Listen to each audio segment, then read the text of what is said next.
Our next guest is a former UFC light heavyweight champion and a Hall of Famer who is an MMA legend. He now joins us back on the program. Tito Ortiz, welcome back to Submission Radio. Awesome, man. Thank you much for having me on. I appreciate it. Always a pleasure. Now, Tito, it's been a while since we've had a chat to you. Welcome back to Submission Radio. Obviously, before we get into it, we've seen countless pics of you fishing on Instagram. We know you're a big fisherman. So tell us, what have been some of the biggest catches thus far recently? Well, just actually a couple weeks ago, I was fishing with TJ from the Hot Tuna. If you guys are fans of Wicked Tuna on Net Geo, but I got an opportunity to go out and fish with him, and I got a 450-pound bluefin tuna. Wow. Took me about 45 minutes to bring in, and it was a great fight, man. It's just one of those bucket list things that I've always wanted to do is catch those big tuna. I've been a big fan of the show itself, Wicked Tuna, and I got an opportunity to meet TJ and Jarrett, and he's another guy on the crew of the Hot Tuna, and go out and fish with those big bluefin. It was just a great experience. I learned a lot of stuff that I didn't know about East Coast fishing compared to West Coast fishing where I live. But it was a great experience. Like I say, I'm a huge fisherman, so it was fun. Yeah. That day, probably a lot of people got some delicious sushi courtesy of Tito Ortiz.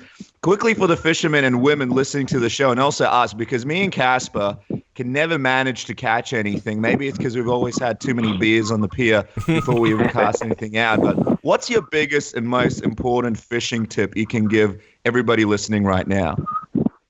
It's patience.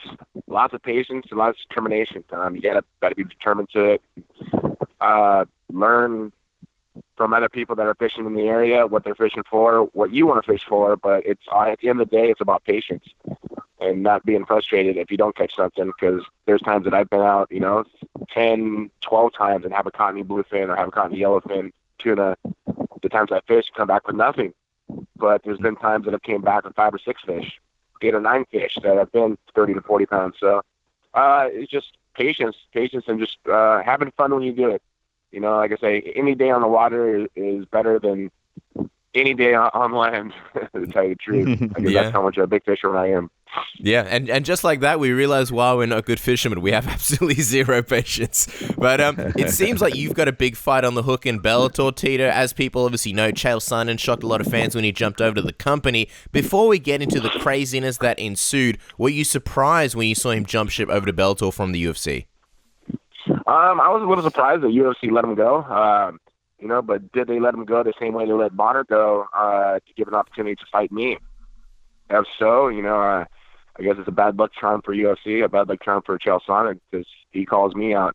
And yes, I'm one of the bigger names in Bellator, and he'd want to compete against me. But it seems like just a blessing in disguise. I've been wanting to get my payback to Chael Sonnen for a while now, and this is not in fighting-wise, but in collegiate wrestling. We wrestled against each other in college, and he pinned me in 30 seconds on my birthday. I got caught in a headlock. I put on my back, and he almost choked me out unconscious, and he pinned me. He won the match, and I've never forgot about that match. So I've always thought, would there be a way of to me to fight Chael Sonnen? And all of a sudden, we look back, almost 21 years later, that this fight's going to happen. And I'm really, really excited. Yeah, what a crazy life we live in. So just to get something straight, because they did release Bonner and he did fight you in Bellator, do you think this is kind of, when UFC found out that Chael wanted to go and fight you in Bellator, do you think that was a part of the theory in releasing him, wanting to see him fight you? Is that what you're sort of saying?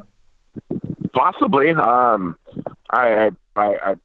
want to say I hope that, but, either way, I mean, in my mind, it's just a factor that I get an opportunity to fight Chael Sonnen now. And I'm excited. This kind of just lights a fire in my ass because now I'm back in training and I'm pushing myself, and now I feel challenged because I have an opportunity to redeem myself for someone who beat me in my amateur career of collegiate wrestling.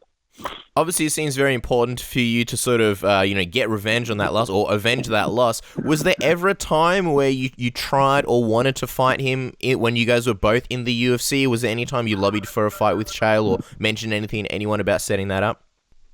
No, not really, just because he was a 185-pounder and I was a 205-pounder, and I don't want to go out reaching out trying to fight Chael because all of a sudden everybody would be saying, oh, he was trying to pick on a smaller man. Which is fine. Now he called me out and he wants to fight me, so he's digging the grave a little deeper and deeper every time he talks, every time he mentions my name. And, I see some of the interviews he does and some of the things he says, and it's just a little corny. But at the same time, expect an ass whipping he's going to get. Well, most of his career, Chael fought in middleweight, having some big fights, such as his first fight with Anderson Silva, beating Nate Marquardt, submitting Shogun. But also, he's had a few lows, such as the quick, decisive loss to John Jones, Rashad Evans, and his issues and suspension from the sport for failing a drug test. I'm curious, Tito, what are your thoughts on Chael's MMA career? You know, he's had his ups and his downs.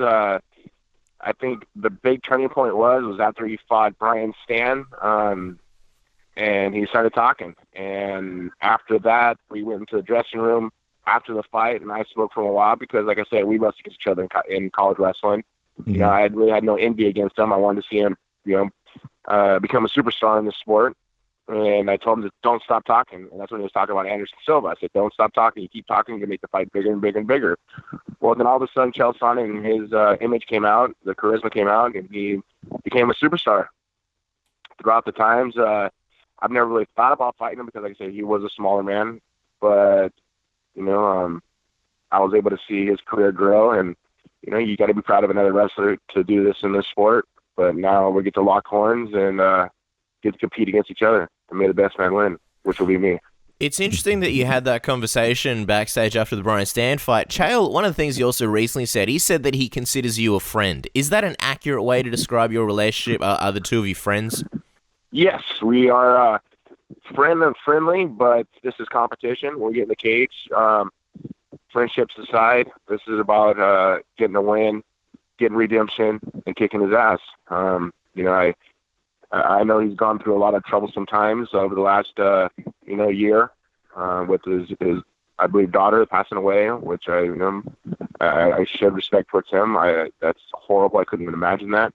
But at the same time, this is competition. This is may the best man win.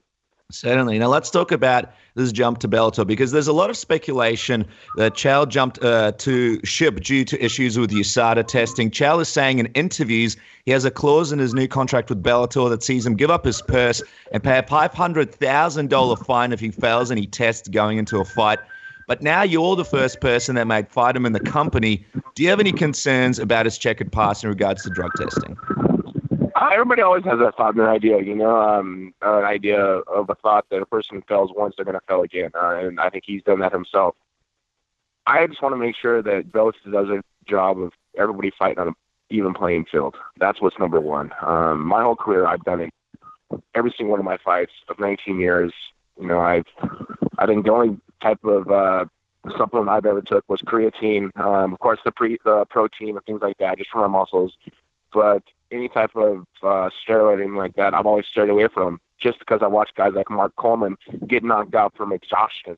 I've been a guy who kind of kept my cardio great, and I don't ever want to lose it. I want to have a long career in this mixed martial arts, and I have, of 19 years. My body, yes, has been broken down, but I've been able to rebuild it through surgeries and technology and just hard work, determination, and the fact of just working hard through these things. But if he's made one mistake, shame on him. He's made two mistakes, and double shame on him. He made three mistakes. It's going to cost him $500,000, and that shouldn't be good. So let's see Chael at someone who's not all juiced up, someone who's not hard from testosterone therapy as he was using, or even the steroids, other type of steroids he was using. But, I'm going to cancel those out. I'm not even going to think about those because I get to fight the real Chael Sonnen. I'm not going to fight a juiced-up Chael Sonnen. I'm going to fight a Chael Sonnen that's off the stuff. So I'm excited because we're all fighting on an even playing field. And, how much weaker he's going to be, how soft he's going to be, it just depends on it. I'm a monster when I get in the cage. I don't use testosterone. I don't use any of that type of stuff to make me stronger. I've been strong since I've been a freshman in high school when I started wrestling. And it hasn't changed over the last 25 years. My strength just gets stronger and stronger and stronger just because I push myself during training. And I don't need no extra supplements to do that because that just shows a sign of weakness and shows how weak Chael really is. Yes, he talks well, but when he gets to the cage to fight and he doesn't have those supplements, is he going to be a weak person? And I believe he will be. Wow, this is going to be an interesting fight. Now, obviously, the challenge has been issued, Tito. Chael Sonnen is calling you out to fight on November 19th. The big question is... Whoa, hold on a second. Chael called me out on November 2nd. I'm the one who calls the shots, not him. We'll fight in January. We're not going to fight in November. I'm going to give him some time to get used to being under his weight off of steroids so he could train through that time. November 17th is not happening. I'm calling the shots, not Chael Sonnen. Yeah, he talks well, he does these things, but no, this is my weight class. I'm the one to call the shots. Tito Ortiz is going to call the shot. Chael Sonnen is going to have to wait until after the first of the year because you know what? I actually got a big fishing tournament to do. I'm going to win a few million to get back in camp, train, finish up, and let's get this fight done in January. That's what I'm calling. Okay, so just to get everything straight for everybody listening right now, Tito, because this is news, no doubt about it, the date is, give us the exact sort of time period that you're going to be fighting Chael Sonnen. Since you're the man that was in the company first, what's going to be the date for this Tito Chael Sonnen blockbuster? It would be great. I wish my birthday landed on a Saturday because it would be January 23rd.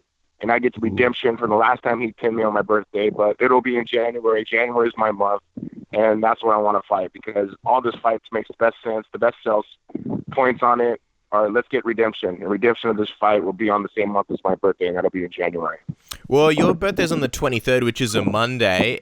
Saturday is the 21st. What about a Saturday 21st? Saturday 21st. Look, you're already helping me making out dates. Sounds great to me. Wow, there you go. There you go. We're matchmakers. This is what we do here. Matchmakers are miracle workers. And we can do better than that. Let's make it in California. That way so we know he comes in clean. The drug testing in California is by size the best in the world besides the Olympics. And let's do it in California. That would be great. Sure. Well, you guys are obviously both strong wrestlers, you and Chael. Both of you have been on the big stage against the best over and over and again. What are some of the advantages that you believe you hold over him in this fight stylistically? Well, you know, he's a great wrestler. He may be a little better wrestler than me. I'm going to make sure I sharpen up on my wrestling. The striking wise, you know, he really doesn't like to get punched in the face. I'm going to try to punch him in his face. He's a southpaw, which I like fighting against southpaws. I just think my heart and determination will overwhelm everything that he even has to offer me.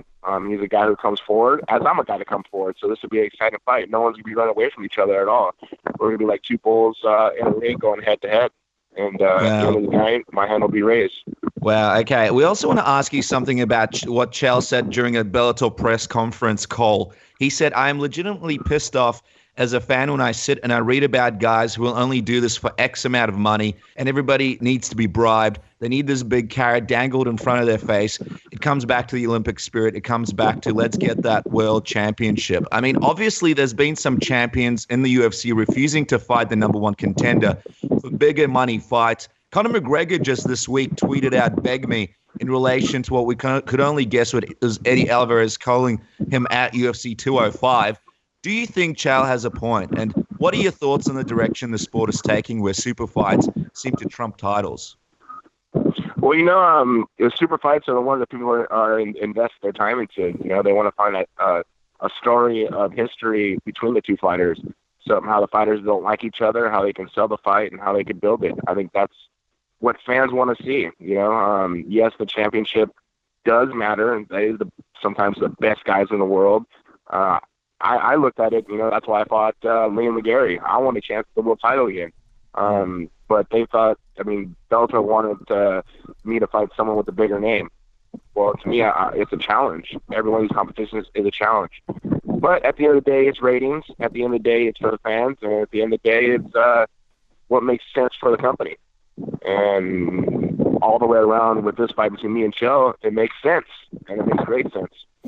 I feel almost like history is repeating itself in some ways, Tito, and you're a man who'd know a lot about this. You're obviously in the same position as McGregor at your highest peak in the UFC. There's been instances of him refusing to do interviews, being late to press conferences, and just not being on the same page as the UFC. At times, they've pulled him off cards. Do you see a falling out between him and the company in the near future, like you had back in the day, or do you think because he's such a big commodity that Dana, having experience from previous similar situations, the UFC will avoid that? Well, here's the difference between me and McGregor. I did every press junket, every press thing. I traveled the country for UFC. I never said no. My biggest thing was the payment amount of the money that I was getting paid per fight. You know, when you're making $200,000 a fight, that's pennies. Now, when Conor's making $5 million a fight to $10 million a fight, he should be jumping through hoops for these guys. The money he's making is just phenomenal, and I'm proud of the kid. I think it's awesome for doing that. But you got to put in the work.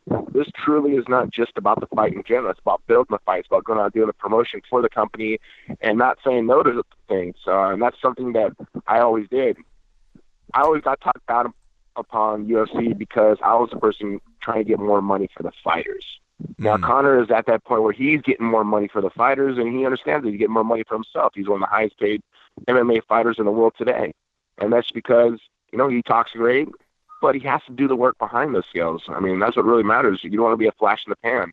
Let's look 10 years from now or 15 years from now, and what's Conor doing 15 years from now? You know, is he still making money, or is he retired and walked away, you know, a billionaire? That would be awesome to see. But at the end of the day, you know, this is truly about the company. If you're going to help support the sport of mixed martial arts, you got to be behind the company and help promote your name, help promote the company, and do these things because you're getting paid so much money.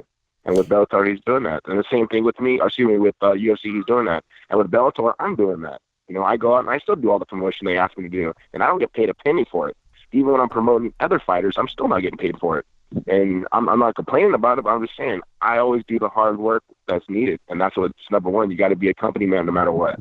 All right, Tito, that's an interesting point you bring up there. Now, last couple of questions, and we'll let you go. We really appreciate the time. So, if you and Chael do fight at the start of next year... No, we're fighting. There's no F. There's no F. Me and Chael are fighting for sure. Okay, when you and Chael fight at the start of next year, is that going to be the last fight for Tito Ortiz? Are you guaranteeing that's the last time we see you in the cage, or with a victory, and also this being a huge fight, do you see yourself sticking around for a bit longer in Bellator? You know, I think just time will tell. Right now, it's just concentration to get my body in shape and getting ready for Chael Sonnen. You know, he's a great athlete and a competitor, and, you know, someone that I want to get redemption against. So right now, all I do is train, eat, and sleep Chael Sonnen, man. You know, I'm really just focused on getting a win. After that, we'll kind of recalculate my future, but as of right now, I'm just taking it fight by fight. All right, so just like Jim Carrey in Dumb and Dumber, so you're saying there's a chance. Maybe you'll see more and more Tito, which is great so you're news. saying there's a chance, right? All right, before we let you go, Tito, we got to get the prediction. I know it's a while away. Actually, it's not that long ago. When you and Chael do meet in Bellator, how are you beating him? What's the prediction? How am I beating Chael? You know, gosh, do I catch him in a submission? Do I catch him with a punch? I really don't know. I truthfully, I just see my hand being raised over him. That's it. And it'd be an exciting fight. Yeah, I just hope he wants to fight and not just wrestle. I'm not going to be here just to wrestle. I'm going to try to hurt him. And that's my job. I'm trying to make it entertaining and get my hand raised. Exciting fight and exciting times for fans and fans of Bellator and fans all over the world. Guys, make sure to follow Tito on Twitter at Tito Ortiz and on Instagram, Tito Ortiz 1999. Tito, we can't wait to see what happens in this fight. Thank you so much for joining us here on Submission Radio. Awesome, guys. I appreciate your support. Thank you very much. And everybody out in Australia, cheers. Thank you very much for your support.